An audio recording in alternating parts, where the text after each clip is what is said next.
Yesterday, we told you about an American citizen who appeared to be the first ICE observer to be arrested by federal law enforcement officers in the Twin Cities.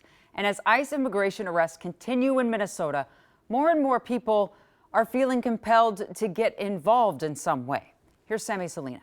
As ICE activity continues to surge in the Twin Cities, so has the number of ICE observers and their patrols. When you have people on every single block in these Twin Cities and across Minnesota who are trained to observe, they're able to respond in time. Ryan Perez, Absolutely, with the Immigrant Defense Network and Copal, has seen a rise in people requesting training. so that's going to be really important. His group so far has trained 3,000 people. Our goal is to document, to pay attention, to document, to serve as a presence there. But it's not just official groups showing up to ICE activity. Neighbors are doing it too. If we hear about something that is, if we hear that there's activities in our neighborhoods, then we share that information. Andrea Morset Grazzini is a Burnsville resident. She is part of a group of dozens that communicate in group chats and alert one another to activity, like they did at an enforcement in Burnsville yesterday. It's a way of bearing witness in these times.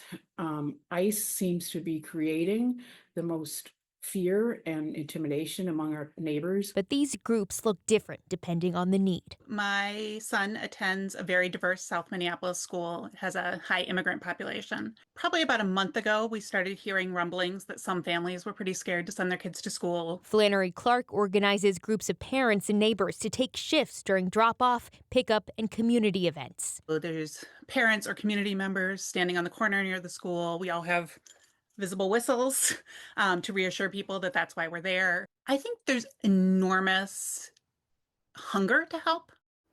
ICE said in a statement today there is a growing trend of what they call, quote, agitators and rioters that are obstructing and assaulting law enforcement. All of the folks I talked with today said their goal isn't to impede, but to legally observe and document activity. Jana. Sammy, you and I have covered stuff like this for years.